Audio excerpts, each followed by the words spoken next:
Bonjour à tous, bienvenue dans l'Écho de Lyon. Aujourd'hui, on approche des vacances d'été, les beaux jours sont revenus, des gens vont partir en vacances, tout le monde n'a pas la chance de partir en vacances, donc on va quand même essayer de sortir la famille, les amis, etc. Et pour ça, on va faire appel à des structures de loisirs qui sont dans notre environnement. Pour évoquer ce sujet, je reçois aujourd'hui Luc Père, qui est le cofondateur de la société Altiplano, dont le siège est à mes yeux. Luc Père, bonjour. Bonjour. Votre société, elle fête ses 22 ans. Elle est née comment, cette société Altiplano? Ouais, c'est vrai, ça fait déjà 22 ans, ça nous ramène loin derrière. Elle est née en fait, comme souvent, d'une rencontre de personnes. Je travaillais déjà avec Laurence Godard, et puis j'ai eu la chance de rencontrer Fabrice Degas, qui était le créateur de Skimania, qui est toujours le créateur de Skimania. Et il y a eu une convergence de projets avec ce qu'il faisait déjà lui, Skimania, et puis moi, tout mon background d'animation, de loisirs outdoor. Et on s'est dit, on va faire un petit bout de chemin ensemble. Et puis ça a duré, et ça dure toujours 22 ans. Alors, vous avez commencé avec Skimania, donc c'est quand même très spécialisé dans les sorties de ski. Donc toute notre génération connaît Skimania. Mais ce n'est pas le même métier quand même de créer des centres de loisirs. C'est un savoir-faire particulier. Non, c'est vrai, c'est très différent. Mais en fait, si vous voulez, l'idée des centres de loisirs, qu'ils soient outdoor ou indoor, c'était pour compléter un petit peu la saisonnalité de Skimania, qui fait partie d'une boîte qui s'appelle Travelmania, qui travaille beaucoup avec les comités d'entreprise notamment, mais qui avait à l'époque 80% de son chiffre d'affaires sur le ski. Et donc, c'était un peu compliqué économiquement, donc il fallait qu'on trouve une idée d'activité complémentaire d'été à Skimania.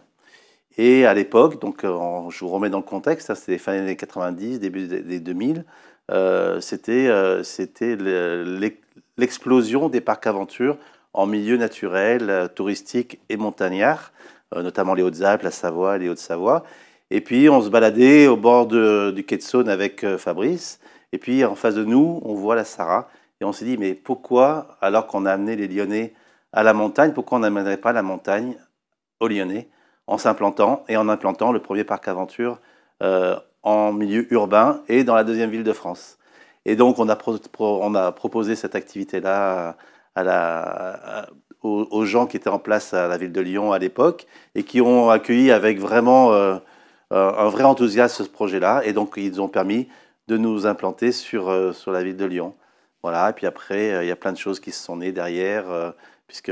Alors, j'allais venir parce que en gros, vous faites du parc de loisirs indoor et outdoor. C'est quoi? Vous proposez quoi dans votre société? Alors nous, on a plusieurs parcours, hein, puisque effectivement, le pied du loisir par rapport au tourisme, ça a été le parc aventure. Mais après, derrière, on a eu un fort succès. Donc on a développé des parcs aventure un petit peu dans toute la France et aux États-Unis, puisqu'on a eu la chance de pouvoir porter un projet d'internationalisation aux États-Unis. Ça a été la première pierre au loisir. Et puis après, derrière, on a eu aussi l'opportunité de développer de l'indoor. Mais peut-être qu'on y reviendra après sur d'autres projets. On y trouve quoi dans vos parcs outdoor et indoor? Quel est le contenu? Alors, déjà, on a voulu aussi créer nos parcs indoor juste après les parcs outdoor, puisqu'on s'est rendu compte qu'il y avait une demande de la part des Lyonnais, puis de façon générale, d'avoir une activité de loisir pour l'hiver aussi.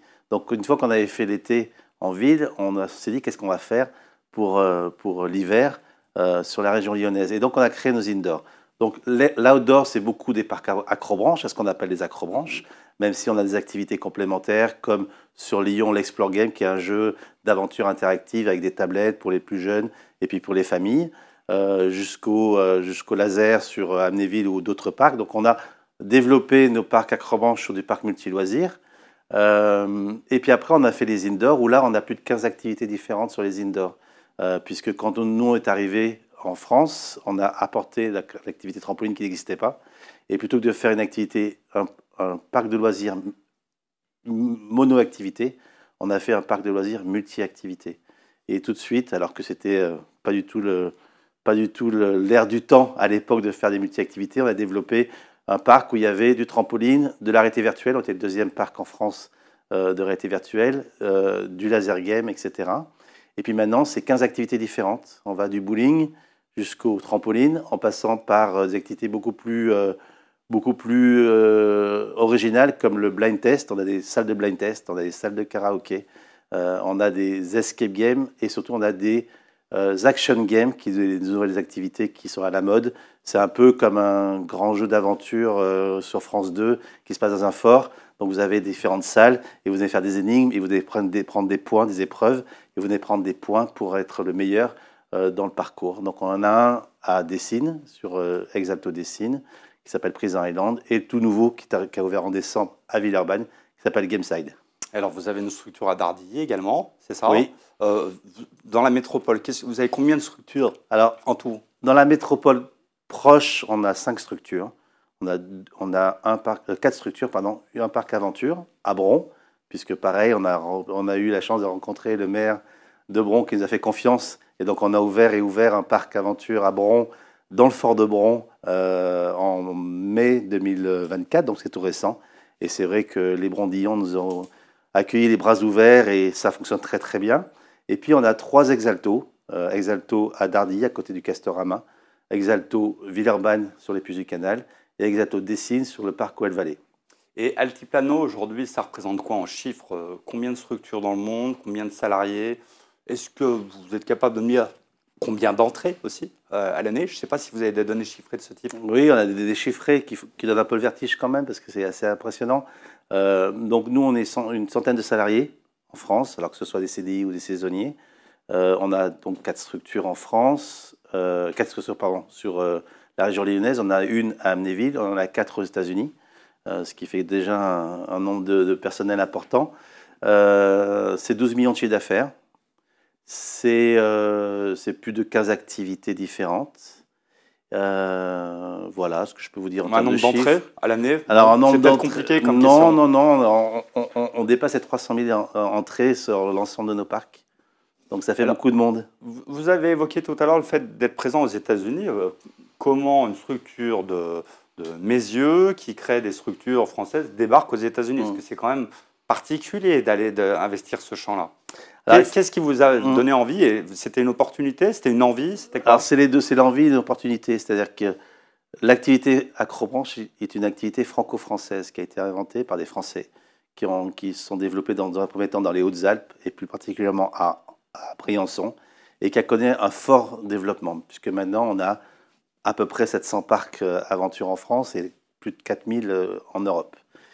On a essayé, après nos premiers succès, d'aller sur l'Europe de l'Est, essayer dans l'international proche, et on n'y est pas arrivé, ça a été un échec.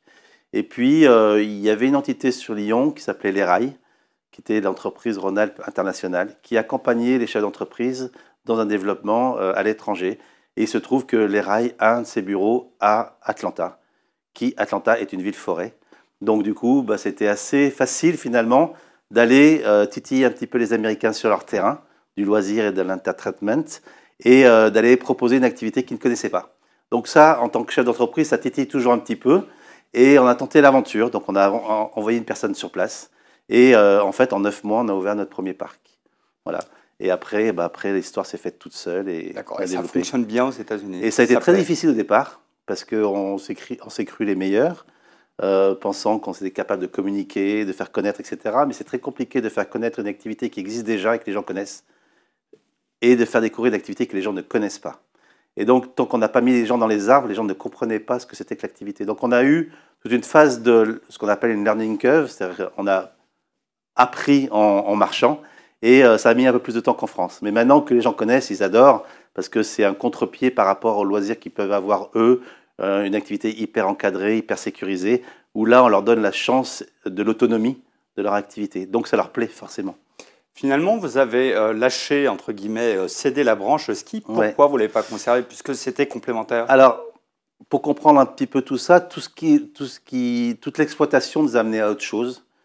Ça nous a amené aussi à Altiplano Construction, puisque au lancement de Lyon, en 2003, donc, on décide de créer une structure artificielle de parc aventure, et on décide de la mettre à la foire de Lyon.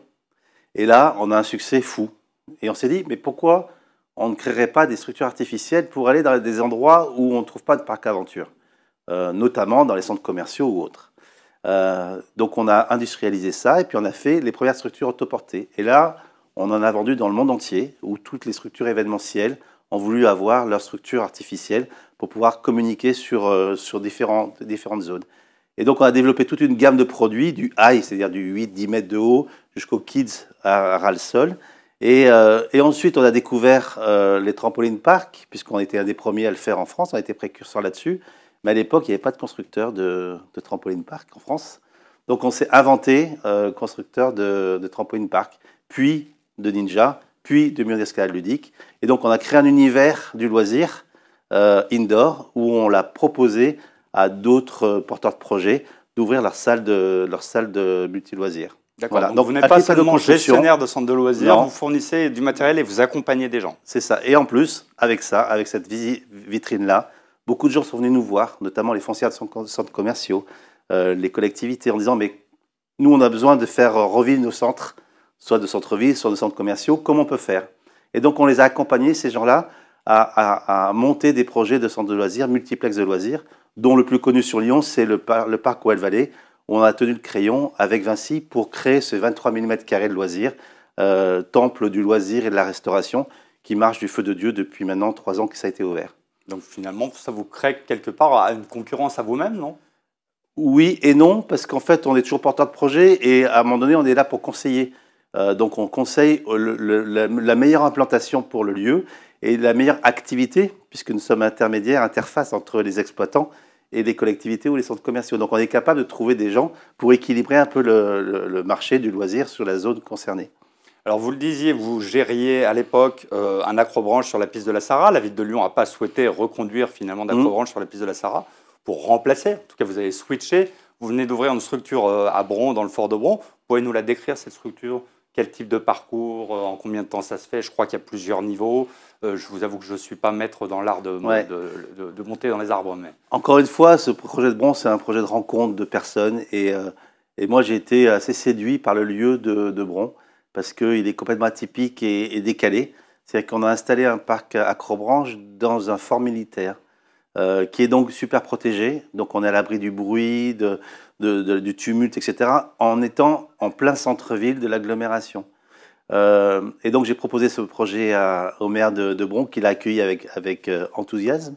Et on a monté ce parcours. Donc c'est la première phase du projet, qui est le projet d'un parc accrobranche, qui est pour l'instant modeste par rapport aux autres parcs qu'on peut faire, puisqu'il fait 6 parcours, 70 ateliers. Effectivement, 6 parcours, c'est 6 niveaux différents, qui est ouvert à tous à partir de 4 ans. Et puis après, il n'y a plus de limite d'âge, puisqu'on peut parler de notre clientèle, elle est très intergénérationnelle. Donc on accueille à la fois les petits-enfants, les grands-parents, les parents, les écoles, les associations, les centres de loisirs, les entreprises qui font du team building. Ça, c'est vrai aussi pour les Exalto, où on fait énormément d'entreprises. Donc on a vraiment tous les tranches d'âge. Et les prix, ça s'étage entre gratuit jusqu'à 4 ans, parce qu'on a des petits parcours accessibles gratuitement.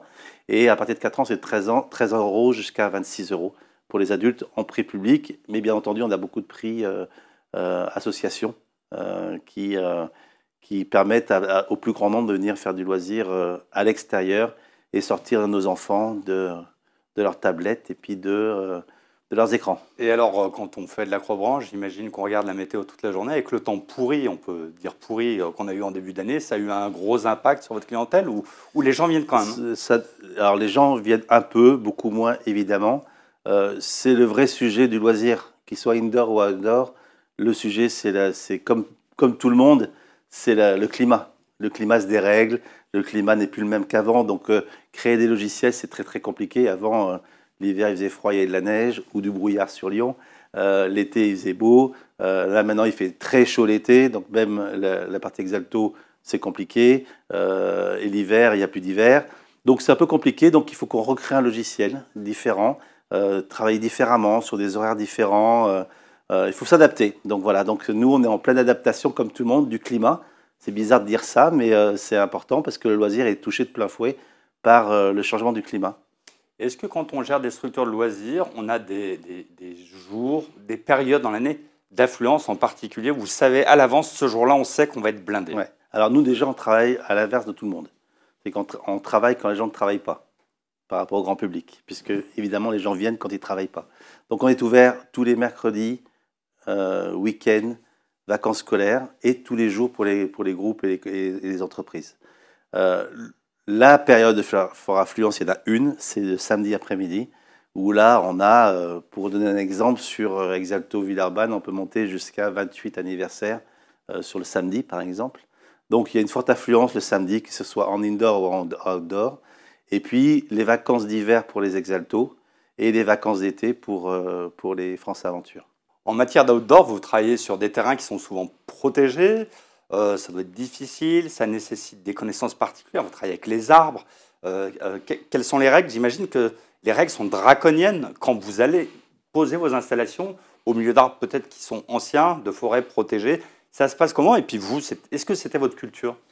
Alors déjà, draconienne, c'est pas le terme, c'est exigeant, je dirais plus. Parce que c'est juste normal de veiller à la sécurité à la fois des pratiquants que des arbres. Donc j'ai eu la chance d'être le co-auteur des normes EN d'exploitation et de construction des parcs aventures en France. Et les auteurs de cette norme ont voulu inscrire dans la norme des contrôles annuels, des contrôles phytosanitaires, donc des arbres, et un contrôle technique, donc des installations. Donc chaque année, tous les parcs France Aventure, d'Acrobranche en France, sont soumis à ces normes. Donc ça garantit aux utilisateurs et aux propriétaires de la forêt d'avoir un suivi de leurs arbres et une sécurité dans les arbres pour les participants. Alors ça, c'est pour les contrôles, mais vous, il a bien fallu que vous appreniez aussi. Alors moi, j'ai une forte sensibilité à l'environnement, puisque en 2011, on était la première société de loisirs à être certifiée ISO 14001. Donc c'était avant même qu'on parle d'environnement et d'écologie de façon assez forte maintenant. Donc moi, ça fait partie de mon ADN de protéger à la fois mes clients et aussi l'environnement. Donc on a travaillé même à l'époque de Skimania, où vous pouvez dire c'est des cars, c'est des déplacements, c'est de la pollution. Même à l'époque, Skimania, Travelmania était certifié ISO 14001. Donc ça a toujours été vraiment une volonté de nous de protéger l'environnement et d'amener les gens dans la nature. Voilà, donc c'était vraiment une vraie volonté, une forte volonté affichée de ça. Alors quels sont les projets d'Altiplano à court, moyen, long terme? Vous avez déjà des annonces pour nous? Vous êtes en train d'y réfléchir? Des annonces, c'est toujours compliqué un petit peu à l'avance, parce que le projet d'entreprise, même s'il y a un cap, il y a des bords qui se prennent pour aller à ce cap-là. Mais quand même, l'important pour nous, c'est d'apporter toujours des nouveautés sur les parcs existants. Donc on dote toujours des nouvelles activités, dont Gameside à Villeurbanne, l'Action Game, le nouveau. On a mis une activité aussi Blind Test l'année dernière sur Dardy. Donc on crée toujours la nouveauté pour que les gens reviennent chez nous, qu'il y ait de la revisite. Ça, c'est la première chose et la plus importante. Après, plus important en termes d'investissement, c'est d'ouvrir le 4e Exalto sur Lyon. Donc ça, on est pour le coup en recherche active dans le sud de Lyon. D'accord, oui, vous avez un vrai projet d'ouverture prochaine. On a un vrai projet d'ouverture prochaine. Le plus dur, bien sûr, et vous le savez, c'est le foncier. C'est trouver le foncier qui va bien. C'est compliqué, avec tout plein de projets en plus à Oulin, avec la Soleil, où tout se met en place en ce moment. Donc voilà, on est très attentif à ces projets-là et on souhaiterait rapidement ouvrir un parc et puis continuer l'aventure aux États-Unis, puisqu'on en a 4 et on aimerait vraiment continuer à ouvrir des parcs aux États-Unis et continuer la belle aventure que l'on a mis en place sur les États-Unis. Eh bien, Luc Père, je vous remercie. Bonne aventure. J'invite les Lyonnais évidemment à se rendre sur le site du groupe Altiplano. Alors, c'est groupe-altiplano.com. Comme ça, vous pourrez découvrir toute la palette de loisirs qui vous est proposée. Éventuellement, allez vous inscrire. Merci beaucoup. À la semaine prochaine.